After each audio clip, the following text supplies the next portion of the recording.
अजितदादा जिंकले तर जितेंद्र आव्हाडांनी आमच्या घरी पाणी भरायला यावं वर्षा बंगल्यावर. 35 ते 40 जागा आमच्या निवडून येतील आणि हा आकडा सत्ता स्थापनेकरता मोठा आकडा असेल. अजितदादांचा पराभव झाला तर जितेंद्र आव्हाडांची मी जोपर्यंत जिवंत इथून पुढं तोपर्यंत चाकरी करेल. काही तासात महाराष्ट्राच्या विधानसभेचे निकाल लागत आहेत. तत्पूर्वी अमोल मिटकरी यांना मोठं भाकीत केलंय. अजित पवारच महाराष्ट्राचे मुख्यमंत्री होतील अशा पद्धतीचं त्यांना ट्विट करून माहिती दिली आहे. कशाच्या आधारावर ते हे दावा करतायत, कशा पद्धतीनं राष्ट्रवादी काँग्रेस पक्षाची रणनीती सुरू आहे या संदर्भातच बोलण्यासाठी स्वतः अमोल मिटकरी आपल्यासोबत आहेत. सर, काय सांगाल? तुम्ही एक मोठा दावा केलात की अजित पवारच महाराष्ट्राचे मुख्यमंत्री होतील.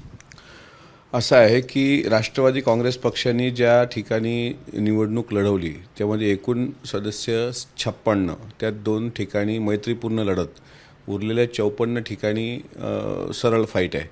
त्याच्यामध्ये जे काही कॅन्डिडेट आमचे आहेत ते सर्व मेरिटचे आहेत आणि मी स्वतः प्रचाराला फिरलो आहे. त्याच्यामुळं एकंदरीत असं लक्षात येतं की उद्या 35 ते 40 जागा आमच्या निवडून येतील आणि हा आकडा सत्ता स्थापनेकरता मोठा आकडा असेल. आणि याच्याच भरोशावर मी एक त्या पक्षाचा प्रचारक म्हणा, त्या पक्षाचा प्रवक्ता म्हणा, त्या अनुषंगानं मी हे ट्विट केलं आहे की किंग आणि किंगमेकरसुद्धा अजित अनंतराव पवार हे महाराष्ट्रामधले किंगही असतील आणि किंगमेकर असतील, ही माझी कार्यकर्ता म्हणून भावना आहे. किंग आणि किंगमेकर हे कधी, म्हणजे महाविकास आघाडीसोबत की महायुतीसोबत?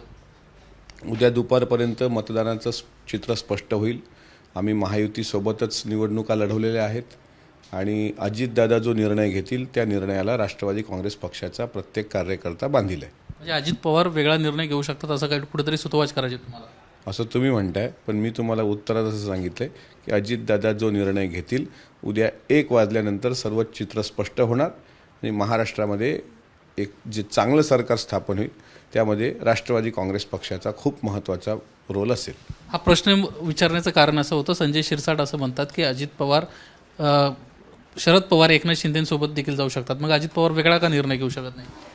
संजय शिरसाट यांचं वक्तव्य मी ऐकलं. ते वक्तव्यानंतर दरेकर आणि इतर दरेकर साहेबांनी वगैरे फेटाळलं. जसं त्यांची भावना आहे की त्यांच्या पक्षाचे पक्षश्रेष्ठी एकनाथराव शिंदे जो निर्णय घेतील तो त्यांना मान्य असेल, तशी माझी भावना आहे की माझ्या पक्षाचे नेते आदरणीय अजितदादा पक्षहिताच्या दृष्टीने जो निर्णय घेतील तो आम्ही मान्य करून पुढे जाऊ. निवडणुकीच्या निमित्तानं राज्यभर तुम्ही फिरत होता. अनेक ठिकाणी मैत्रीपूर्ण लढतीचा देखील तुम्हाला सामना करावा लागला. एकंदरीतच जे नारायण राणे आहेत त्यांचं असं स्पष्टपणे म्हणणं आहे की शरद पवार महायुतीसोबत देखील येऊ शकतात. तुम्हाला खरंच वाटतंय का? आणि जर आले तर ते तुम्हाला ते स्वीकार्य असेल का अजितदादांना, खास करून राष्ट्रवादी काँग्रेस पक्षाला? मला असं वाटतं की ज्या पद्धतीनं महाविकास आघाडी त्यांच्या नेतृत्वात साहेबांच्या लढली, आत्तापर्यंत साहेबांनी महायुतीमध्ये लढत असताना साधारणपणे महाविकास आघाडीत लढत असताना महायुतीवर जे काही त्यांच्या भाषणातून मुद्दे आले ते पाहता असं वाटत नाही की महायुतीमध्ये ते सहभागी होतील.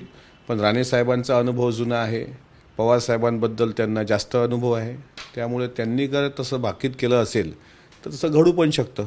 राहिला प्रश्न आम्हाला स्वीकारतील की नाही, तर मागच्या 2019च्या निवडणुका बघा, कोणाला वाटलं नव्हतं की महाविकास आघाडीमध्ये पवारसाहेब शिवसेना म्हणजे उद्धव साहेबांना स्वीकारतील. कारण बाळासाहेब ठाकरे बरेचदा म्हणून गेले की ज्या दिवशी मला काँग्रेससोबत जायचं काम पडेल त्या दिवशी मी माझं शिवसेना नावाचं दुकान बंद करणार.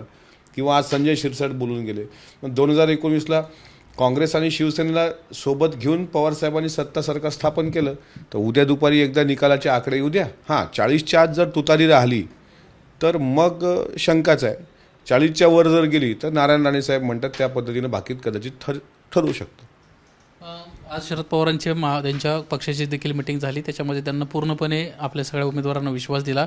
साधारणपणे 156 जागा ह्या महाविकास आघाडीच्या निवडून येतील आणि महाविकास आघाडीच राज्यामध्ये सरकार स्थापन करेल. पक्षाच्या श्रेष्ठींचं असं पद्धतीनं दिलासा देणं हे काम असतं, कारण धाकधूक वाढलेली आहे. मी काही उमेदवारी लढवली नाही किंवा तुम्ही आता पत्रकारात तुमच्या मनात जी धाकधूक आहे, ज्यांनी निवडणूक लढवली त्यांच्या मनात ती किती मोठ्या प्रमाणात धाकधूक असेल, त्यामुळे ते कुठं जाऊ नये. अनेक लोकांना फोन त्यांच्याकडूनही सुरू आहेत. म्हणजे आत्ता सांगोल्याचे जे देशमुख आहेत त्यांना पहिलाच फोन महाविकास आघाडीकडून गेला, महायुतीकडून पण चाललेत. त्याच्यामुळे आपल्या तंबूतला सैनिक कुठं पळून जाऊ नये याच्या काळजीपोटी त्यांनी ते सांगणं हे क्रमप्राप्त ठरतं. पण महायुतीमध्ये आम्हाला ज्या पद्धतीनं काल ॲक्सिसचा सर्वे आला किंवा अनेक तुमच्या चॅनलनी सर्वे रिपोर्ट दाखवले, त्यामध्ये स्पष्ट बहुमताने महायुतीच सरकारमध्ये येणार असं चित्र सध्या तरी आहे. जितेंद्र आव्हाडांना आत्ताच भाकीत केलेलं आहे. त्यांचं म्हणणं आहे एक मतानं का होईना पण योगेंद्र पवारच बारामतीत निवडून येणार. जितेंद्र आव्हाडांना जर असं झालं, एका मताचं असं वाटलं आणि जर योगेंद्र पवार तिथं पडला आणि अजितदादा निवडून आले, तर जितेंद्र आव्हाडांना देवगिरीवर झाडू मारायला यावं, नाहीतर मी त्यांच्या कळव्या मुंबऱ्याला त्यांचं झाडू मारून आयुष्यभर गुलामी करेल. जर अजितदादा पडले तर अजितदादांचा पराभव झाला तर जितेंद्र आव्हाडांची मी जोपर्यंत जिवंत आहे इथून पुढं तोपर्यंत चाकरी करेल. आणि अजितदादा जर निवडून आले तर जितेंद्र आव्हाडांनी रोज सकाळी 6 ते 8 येऊन, ते उठत नाहीत तितक्या लवकर, रोज सकाळी येऊन देवगिरीचा संपला विषय, वर्षा बंगल्यावर अजितदादांच्या झाडू मारायला यावं असं तुमच्या चॅनलवर मी त्यांना आवाहन करतो. उगाच त्यांनी म्हणजे ताकाने तोंड पोकळू नये. बारामती काय तुमचा कळवा मुंबराच तुम्ही सांभाळला तर बरं आहे. आणि मला असं वाटते त्यांनी जे वक्तव्य केलं आहे ते या विधानसभेच्या निवडणुकीतलं सर्वात मोठं जोग आहे तो. आणि जोगेंद्रचा प्रचार करता करता ते कधी जोगी झाले याचं त्यांना भान नाही. पण माझं जसं मागं तुतारी वाजवायचं त्यांना चॅलेंज दिलं होतं, तर त्यांना माझं अजून चॅलेंज आहे. अजितदादाची सीट जर पराभूत झाली तर मी जितेंद्र आव्हाडांचा मरेपर्यंत गुलाम राहील. मग अजितदादा जिंकले तर जितेंद्र आव्हाडांनी आमच्या घरी पाणी भरायला यावं वर्षा बंगल्यावर. गुलाबी रंग फक्त लग्नात चालतो, वाजंत्री वगैरे फिरतात, बाकी कुठे गुलाबी रंग चालत नाही असं कोण म्हणतं? आव्हाडच म्हणतो. अहो, आव्हाडांचं काय डोकं ठिकाणावर आहे का? या आमच्या अखंड बहुजन समाजाचं दैवत असलेल्या ज्योतिबाचं डोंगर, तिथं आराध्य दैवत ज्योतिबा आहे. त्यांचा अबीर गुलाल हा गुलाबी रंगाचा असतो. इतकंच काय, निवडणुकीत निवडून आल्यानंतर सुद्धा विजयाचा जल्लोष त्याच रंगाने केला जातो. आणि हिंदू धर्मामध्ये त्याचं पावित्र्य आहे. अलीकडं त्यांचं हिंदू धर्माशी जास्त सख्य झालं आहे. म्हणजे त्यांनी उमेदवारी अर्ज भरताना मंत्रघोषामध्ये ज्या पद्धतीनं तो उमेदवारी अर्ज भरला त्यावेळेस त्याचं हिंदुत्व त्यांचं सर्व महाराष्ट्राने पाहिलं. त्याच्यामुळे अलीकडं ते देवाधर्माकडे झुकलेले आहेत. पण तरीही महाराष्ट्राच्या बहुजन समाजाची एक बाजू त्यांनी समजून घ्यावी. ज्योतिबा असेल, विठोबा असेल, आमचा ज्या ठिकाणी देवाला बा हा शब्द लागतो तो बहुजनाचं जे दैवत आहे त्याच्याकरता गुलाबी रंग शुभ आहे. तो अबिराचा असतो, गुलालाचा असतो. आणि स्वतःचा फॉर्म मंत्रोच्चारात भरणाऱ्या जितेंद्र आव्हाड साहेबांना मला नाही वाटत त्याबद्दल फारसं लगाव असावा. उद्या गुलाल कोण उधळतं हे बघू. मला तर इच्छा आहे मुंब्रा कळव्यामध्ये जाऊन गुलाल उधळण्याची. आता नजीब मुल्ला आमचे तिथे उमेदवार निवडून आले तर दणक्यात जितेंद्र आव्हाडांच्या घरासमोरच मीच स्वतः गुलाल उधळेल.